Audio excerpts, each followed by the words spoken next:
Bonjour. Si vous avez une Bible, je vous invite à regarder dans le livre de Jean.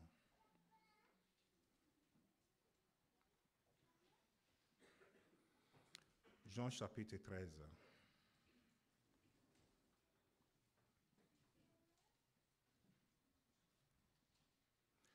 À partir du verset 1. Jean chapitre 13 à partir du verset 1. On lit, avant la fête de Pâques, Jésus, sachant que son heure était venue de passer du monde au Père, et ayant aimé les siens qui étaient dans le monde, mit le comble à son amour pour eux. Pendant le souper, lorsque le diable avait déjà inspiré au cœur de Judas Iscariote, le fils de Simon, de dessein de les livrer, Jésus, qui savait que le Père avait remis toutes choses entre ses mains, qu'il était venu de Dieu et qu'ils sont allés à Dieu, se leva de table, ôta ses vêtements et prit un linge dont il s'est saigné. Ensuite, il versa l'eau dans un bassin et il s'est mis à laver les pieds de ses disciples et les essuyer avec les linges dont il était enceint. Il vint donc à Simon-Pierre et Pierre lui dit, « Toi, Seigneur, tu me laves les pieds. » Jésus lui répondit, « Ce que j'ai fait, tu ne le comprends pas maintenant, mais tu le comprendras bientôt. » Pierre lui dit, « Non, jamais tu me laveras les pieds. » Jésus lui répondit, « Si je ne te lave, tu n'auras point de part avec moi. » Simon-Pierre lui dit, « Seigneur, non seulement les pieds, mais encore les mains et la tête. » Jésus lui dit, « Celui qui est lavé n'a besoin que de se laver les pieds pour être entièrement pur. Et vous, vous êtes purs, mais non pas tous, car ils connaissent celui qui les livrait. C'est pourquoi ils disent, vous n'êtes pas tous purs. » Après qu'il leur eut lavé les pieds et qu'il eut pris ses vêtements, il s'est remis à table et leur dit, « Comprenez-vous ce que je vous ai fait? Vous m'appelez Maître et Seigneur, et vous dites bien, car je le suis. Si donc je vous ai lavé les pieds, moi le Seigneur et le Maître, vous devez aussi vous laver les pieds les uns les autres. Car je vous ai donné un exemple, afin que vous fassiez comme je vous ai fait. En vérité, je vous l'ai dit, le serviteur n'a pas plus grand que son Seigneur, ni l'apôtre plus grand que celui qui l'a envoyé. Si vous savez ces choses, vous êtes heureux pour vous que vous les pratiquez. » Prions un instant. Seigneur, nous te bénissons, nous t'élevons. Merci Seigneur pour ce privilège que nous avons de venir devant toi, d'entendre ta voix. Nous voulons Seigneur que tu prends la place de roi des rois. Nous voulons Seigneur que ce matin encore tu viens parler à nos cœurs Seigneur. Ô Père éternel, nous prions contre toute distraction Seigneur. Ô Seigneur, nous prions contre Seigneur les obstacles de l'ennemi. Je me prie, Seigneur, que tu m'utilises comme un instrument ce matin et bénis tes peuples, Seigneur. Parle à chaque cœur particulièrement, Seigneur. Que ton nom soit béni au nom de Jésus. Amen. Frères et sœurs, ça fait un peu de temps depuis novembre que notre pasteur nous a parlé de l'Église. Et à travers cette prédication qu'on a entendue, on a entendu des paroles sur l'Église, une vision, l'Église unie, l'Église qui avance, qui était partagée par le frère David, l'Église, une puissance, et la dernière fois on a entendu l'Église en potentiel. Et ce matin, j'aimerais vous encourager dans le même sens en parlant de l'Église. Et on peut dire sur ce sujet, l'Église en service. L'Église, c'est un service, c'est un service le plus grand qu'on peut laisser. Et ce matin, j'aimerais que nous regardions ce passage qui est dans le livre, un exemple qui est donné par Jésus lui-même. Un exemple de service. Et je pense que ça va nous aider, je ne sais pas comment vous le prenez, mais le pasteur avait cette vision, je comprends, de réjuvéner l'Église, de faire encore repousser, de nous donner encore cet amour pour l'Église, cet amour pour le service de Dieu, cet amour pour la famille de Dieu. Parce que c'est bien d'être sauvé, c'est bien d'être d'être chez nous en tant qu'un enfant de Dieu. Mais quand on vient ensemble, ça a notre puissance. Amen. Donc l'Église est très importante et si on peut regarder dans ce sens. Déjà dans le livre de Matthieu 23, verset 11, on lit « Le plus grand parmi vous sera votre serviteur. Quiconque s'élèvera sera abaissé et quiconque s'abaissera sera élevé. » Donc c'est le sujet du service. Ici, on vient de lire un texte qui parle de Jésus qui lave les pieds de ses disciples. Pour nous, ça peut être un peu étonnant. Mais je vous encourage à voir dans le livre de l'Ancien Testament, cet lavage des pieds, ce n'est pas quelque chose de nouveau. Hein. Si nous regardons même jusqu'à Genèse, chapitre 18, on voit que même Abraham, quand il a vu certains gens qui sont venus vers lui, qu'est-ce qu'il a demandé? Il a dit, frère, venez chez moi, que je vous lave les pieds, que je vous donne à manger. Donc c'était quelque chose qu'il faisait déjà dans leur coutume de laver les pieds. C'est comme un signe de respect, comme vous connaissez. Et puis, toujours dans le livre de Genèse, chapitre 9, verset 19, verset 1, les deux anges arrivaient à Sodome sur les soirs, et Lot était assis à la porte de Sodome. Quand Lot vit, il se lava pour aller au-delà de eux, et se prosterna à face contre terre. Puis ils disent, voici, mes seigneurs, entrez chez vous, prie, dans la maison de votre serviteur, épuisiez la nuit, lavez-vous les pieds. Donc, ce n'est pas quelque chose de nouveau. Et je vous encourage à regarder dans le sens que, comme Paul dit aux Corinthiens, soyez mes imitateurs comme je suis moi-même de Christ. Si Paul nous invite à lui imiter, mais ils disent que comme moi j'ai fait de Christ, mais nous aussi, on peut faire ce que Christ fait, n'est-ce pas? Alors que sa crucifixion était imminente, Jésus n'a pas pensé à ses douleurs, à ses difficultés, mais il pensait plutôt à continuer à servir ses disciples. Et dans cette démonstration, on va voir l'amour, on va voir quelque chose de spirituel, on va voir même un exemple pour nous tous, comment suivre Jésus. La première chose que je voudrais que nous dividions ce passage dans trois choses que l'on peut voir. Et la première chose, c'est l'action spirituelle. C'était spirituel ce que Jésus a fait, parce que déjà, il a fait par l'amour, et par l'amour de Dieu. Et je viens de vous dire que c'était quelque chose qui était pratiqué dans l'Ancien Testament. C'était pratiqué dans leur coutume de laver les pieds. Mais faites attention, cette lavage des pieds, ce n'était pas quelque chose d'agréable. Et ce n'était pas tout le monde qui le faisait. Lavage des pieds, c'était laissé pour les servantes, si vous voulez. En fait, ce n'est pas un servante. On l'appelle servante aujourd'hui pour donner un bon nom. Mais c'était un esclave dans la maison. Et c'est les esclaves les plus petits, les plus... comme vous voulez. Mais c'est lui qui fait ce travail.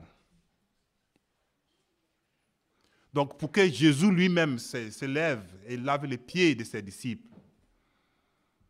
Aujourd'hui, ça nous apparaît un peu normal, mais dans ce contexte, c'était frappant. C'était difficile à voir. Amen. Mais Jésus n'a pas pris dans la pratique. Il dit d'abord que c'est une purification pour ses disciples. Verset 8, on lit, « Non, jamais tu me laveras les pieds. » Jésus lui répondit, « Comment? Si je ne te lave pas, tu n'auras point de part avec moi. » Et j'aimerais que nous regardions ce passage très important. Jésus dit, « Si je ne te lave pas, tu ne seras pas avec moi. » C'est important.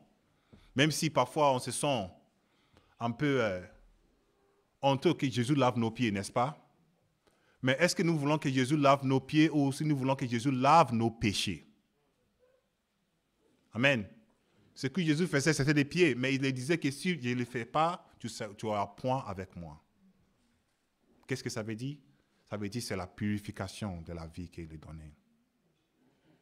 Et pour qu'il s'assoie, qu'il se laisse Jésus faire, c'est déjà l'acceptance de ce que Jésus donne. Et ce matin, je voulais poser la question à tout le monde ici, frères et sœurs. Est-ce que vous avez laissé Jésus laver vos pieds? Est-ce que vous avez laissé Jésus laver vos cœurs? Est-ce que vous avez avec cette humilité de dire, Jésus, je suis pécheur et j'ai besoin de toi? Pour certains, oui, nous comprenons bien, mais peut-être pour quelques-uns qui nous rejoignent ce matin, je vous encourage à se poser cette question. Est-ce que nous avons laissé Jésus toucher nos vies? Est-ce que nous avons demandé à Jésus, j'ai besoin de toi dans ma vie? Est-ce que nous pouvons vraiment s'asseoir et dire, Seigneur, me voici, vois mes péchés, vois mes nudités, vois mes saletés, Seigneur, j'ai besoin que tu me laves ce matin. Amen. Peu importe ce que nous pouvons faire, c'est là où ça commence, frères et sœurs. Là où nous laissons Jésus faire. C'est important parce que même Pierre lui dit, Seigneur, mais non, pas toi. Merci pour un disciple comme Pierre, parce que même si Pierre fait beaucoup entre guillemets, des bêtises autour de Jésus, c'est lui qui nous aide à comprendre ce qui se passe en fait, n'est-ce pas? Si personne ne dit rien. Jésus est en train de laver les pieds de 11 disciples et personne ne dit rien. Parfois, c'est bien de poser la question. Hein? Même si, comme on dit en français avant de commencer, on dit juste une question bête, Seigneur. Pourquoi tu me laves les pieds? Et voilà, nous sommes bénis aujourd'hui parce que nous pouvons comprendre. Parfois, il faut demander, il faut verser le cœur devant le Seigneur. C'est mieux de le dire à Dieu qu'aux hommes. Hein. C'est mieux de rentrer chez nous et fermer la porte et crier tout ton cœur vers le Seigneur. Et Pierre, il ne s'irrite jamais. Même si parfois c'est quand même. Mais il a toujours fait. Et il nous a fait comprendre que celui qui est lavé, celui qui est sauvé, celui qui est lavé par le sang de Jésus, il a juste besoin que les pieds soient lavés. Qu'est-ce que ça veut dire? Ça veut dire qu'il a juste besoin que chaque fois il vient demander le pardon. Il est déjà sauvé. C'est juste qu'à la fin de la journée, il faut que nous venions avec un cœur vraiment, vraiment plein et dire, Seigneur, me voici. Voici ma journée. Je veux que tu me répondes encore, que tu me laves à nouveau. Amen. Donc, la première partie, c'est quelque chose de spirituel. Et avant de passer au deuxième, je voulais que vous voyiez ce qui est dans le livre d'Ézéchiel, chapitre 36.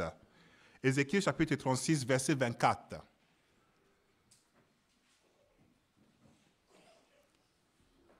C'est le prophète qui dit dans Ézéchiel, chapitre 36, verset 24, « Je vous retirerai entre les nations. Je vous rassemblerai de tous les pays et je vous ramènerai dans votre pays. Je répandrai sur vous une eau pure et vous serez purifiés. Je vous purifierai de tous vos souliers et de toutes vos idoles. Je vous donnerai un cœur nouveau et je mettrai en vous un esprit nouveau. Je ôterai de votre corps le cœur de pierre et je vous donnerai un cœur de chair. » On pourrait arrêter ce verset et se poser la question, Seigneur, est-ce que je suis avec toi? Est-ce que vous avez m'enlevé cette cœur de pierre? Cette cœur qui fait mal à mon voisin, cette cœur qui ne veut rien, cette cœur têtu, Seigneur. Je te prie de l'enlever et mets un cœur de chair en moi. Un cœur qui a ce sentiment pour les uns les autres.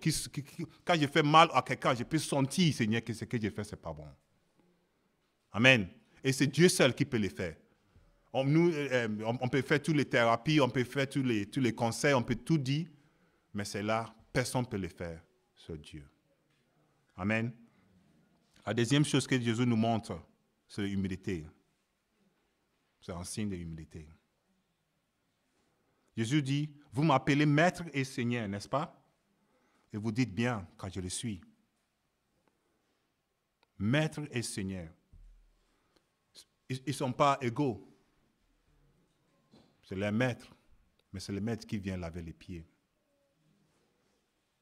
Vous savez, les disciples, ça ne les dérangera pas de laver les pieds de Jésus. Si Jésus demande à Pierre de prendre de l'eau et laver Jésus, je pense que Pierre, avec son caractère, peut-être il prend tous les bassins et verser sur Jésus. Lui, il veut toujours mieux faire.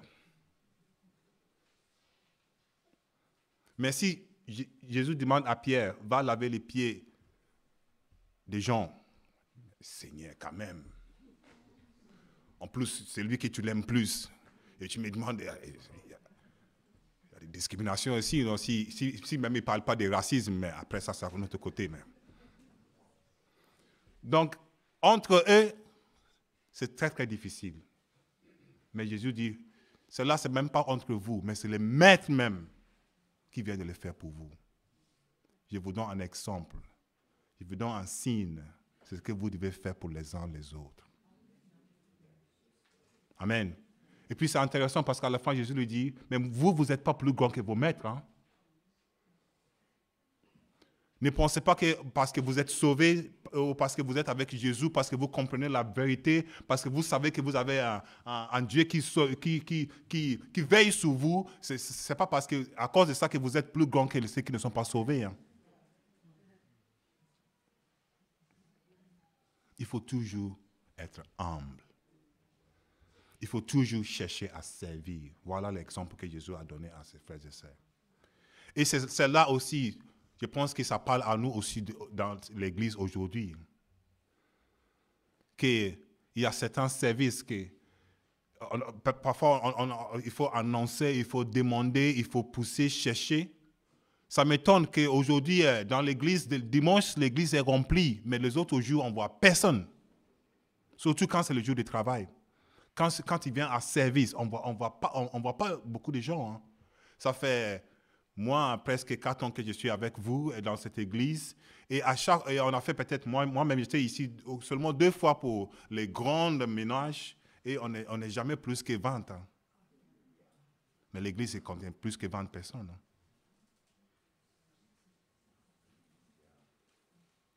Oui, c'est vrai que nous servons dans des différents domaines. Il y a des différents ministères. Il y a toutes sortes de choses qui passent derrière qu'on ne voit pas. On est d'accord. Surtout ceux qui prient, ceux qui vont sur les genoux, qui prosternent devant le Seigneur. C'est très important. Mais Jésus, il faisait ceci aussi pour les disciples, n'est-ce pas? Il priait pour eux, il les protégeait. Mais ça ne leur a pas laissé de prendre l'eau et de laver les pieds. Oui, on ne peut pas faire tous les jours, on ne peut pas faire tout le temps. Mais il faut que ça soit le cœur. Je vous parle ici d'avoir un cœur de serviteur, de chercher à faire quelque chose pour notre Dieu. Amen. Vous savez, avant de manger cet repas, les gens lavaient les pieds même avant de rentrer dans la salle. Ils lavaient les pieds dehors, ils ne viennent pas s'asseoir. Ils lavent les pieds quand ils sont assis. Ils lavent les pieds à la porte avant de rentrer. Mais ici, quand on vient de lire Jean chapitre 13, la parole nous dit qu'ils étaient tous assis, presque à manger. Personne n'a pensé à laver les pieds, soit lui-même, soit celle de son frère, soit celle de les maîtres. Personne n'a pensé. Ils attendent, mais pourquoi les dîners, les soupers, ça prend du temps, là, il va servir ou quoi?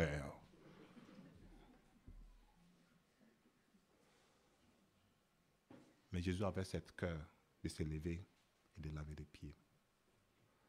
Si nous voulons servir le Seigneur, nous allons toujours trouver des ministères, plein de ministères qui se passent dans l'Église. On va trouver quelque chose à faire pour Dieu. Frères et sœurs, je vous encourage à trouver quelque chose à faire pour vos dieux. Pour ce Dieu qui vous bénisse autant. Pour ce Dieu qui vous entendez plus grandes choses, des miracles. Ce Dieu qui vous tient à cœur. Ce Dieu qui vous aime autant. Cherchons aussi à faire quelque chose de bien à notre Seigneur. C'est comme dans les mariages. Parfois, je ne sais pas de vous, mais parfois on cherche à faire une petite surprise, n'est-ce pas? Quand on nous demande et on donne, c'est bien, mais c'est mieux quand on n'a pas demandé. Amen. Petite idée aussi, peut-être. C'est bien que le pasteur peut nous demander à faire quelque chose, mais c'est mieux quand on vient vers le pasteur et on discute. Seigneur, pasteur, j'ai cette chose à laquelle je vais faire ceci. Qu'est-ce que vous en pensez? Ou peut-être on va en prier, on va voir ce qu'elle est. Vas-y, fais-le. Et viens me dire dans quelques temps comment ça se passe et on va voir comment on peut s'améliorer. C'est ça, en fait, un cœur qui cherche à servir. Amen. Troisième chose, et les dernières. C'était quelque chose de sincère que Jésus a fait. Vous savez, si Jésus voulait faire quelque chose juste symbolique, peut-être il prendra juste trois personnes, venez devant et lave les pieds et dit, voilà comment ça se fait, ça se passe, allez, c'est bon. Mais la parole nous dit qu'il a passé chez tout le monde, tous les 11. Parce que Judas était déjà parti chercher son argent. Donc, il a lavé les pieds de chacun d'eux. Il a fait sincèrement.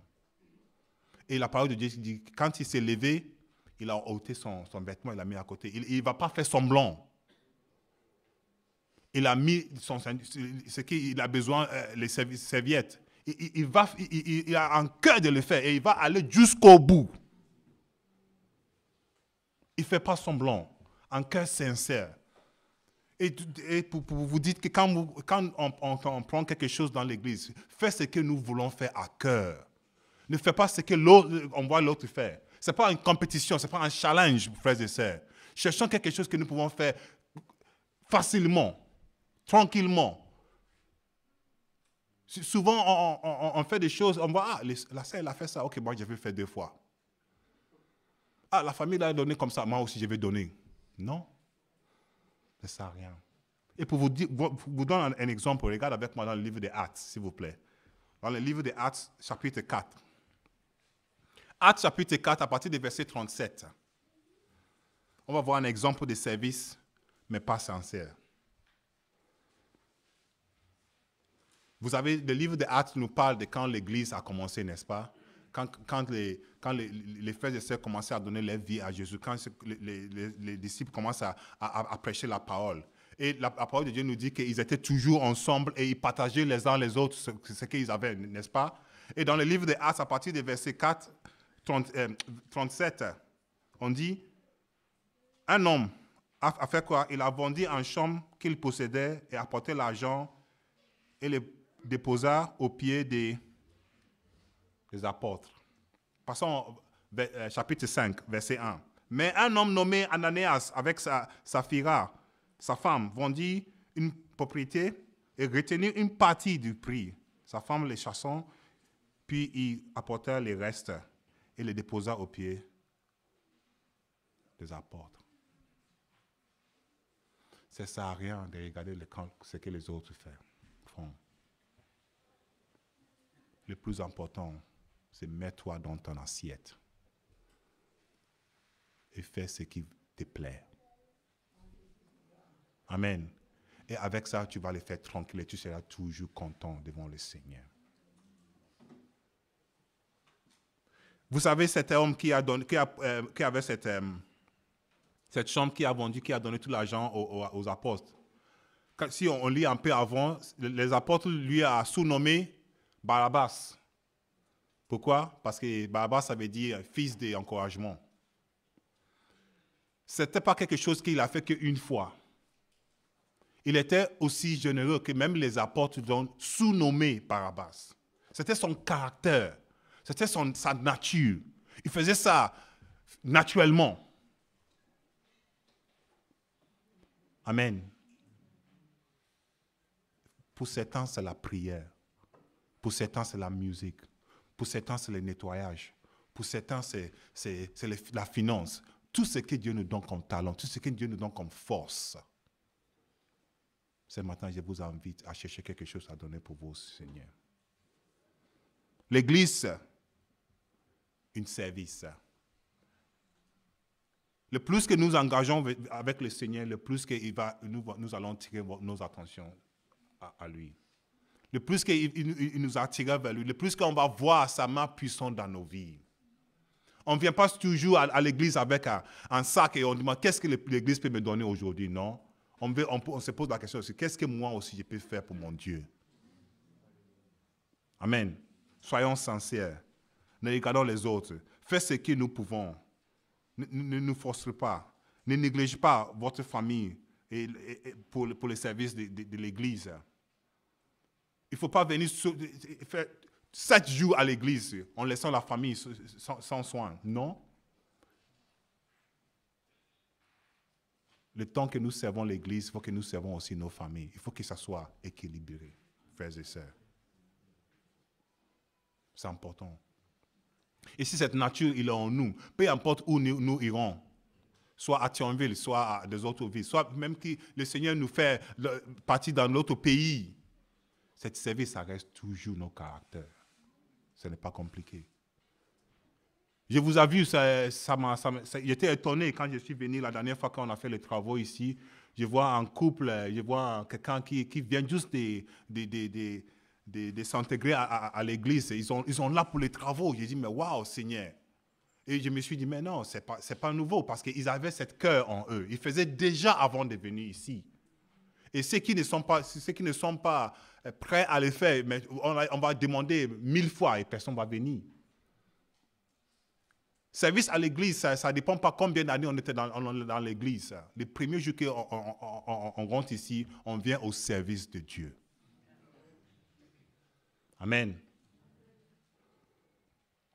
Dans le livre de Jean, chapitre 15, verset 14, le Seigneur dit, « Vous êtes mes amis si vous faites ce que je vous commande. » Et juste pour terminer, je laisse deux versets sur vos cœurs. Le premier se trouve dans le livre de Matthieu, chapitre 18, verset 1. Matthieu, chapitre 18, verset 1. En ce moment, les disciples s'approchèrent de Jésus et dirent, « Qui donc est le plus grand dans le royaume des cieux? » Jésus, ayant appelé un petit enfant, le plaça au milieu d'eux et dit, « Je vous le dis en vérité, si vous ne vous convertissez et si vous ne devenez comme les petits enfants, vous n'entrerez pas dans le royaume des cieux. »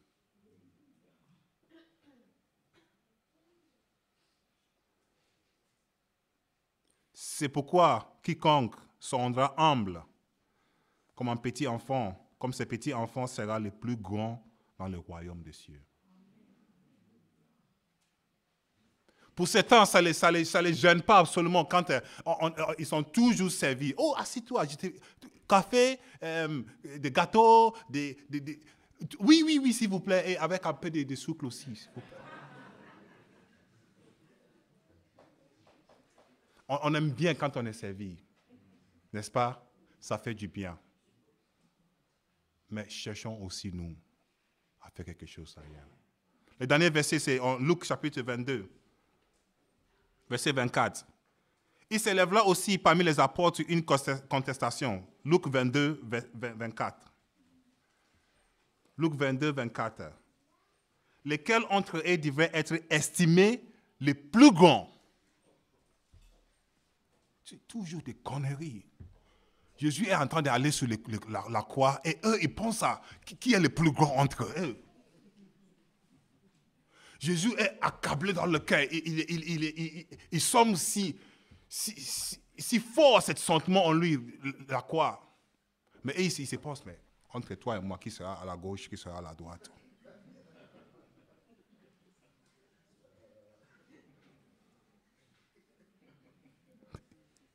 Jésus leur dit, les rois des nations les maîtrisent et ceux qui les dominent sont appelés les bienfaiteurs, qui ne soient pas des mêmes pour vous,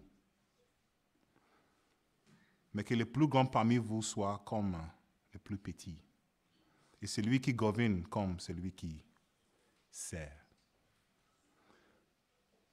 Car quel est le plus grand, celui qui est à table ou celui qui sert? N'est-ce pas celui qui est à table? Et moi, cependant, je suis au milieu de vous comme celui qui sert. Amen. Ce matin, le temps est bien passé. Je vous laisse juste ces paroles sur vos cœurs. Ne nous hâte pas à faire quelque chose, Mais je vous encourage à avoir un cœur qui cherche à servir seulement, frères et sœurs. Seulement ça. Vous savez, il y a ceux qui travaillent jusqu'à la nuit, il y a ceux qui sont pas disponibles dans la semaine. Moi, quand je suis arrivé ici, j'ai travaillé la nuit. Les premières années que je suis là, j'étais là, j'ai travaillé la nuit. Mais je disais toujours dans mon cœur, Seigneur, fais quelque chose. Donne-moi aussi le privilège de servir. Et parfois, on prie sans savoir, mais Dieu il m'a enlevé le travail de nuit, il m'a mis dans la joue, et puis j'ai même plus la force de servir dans l'église.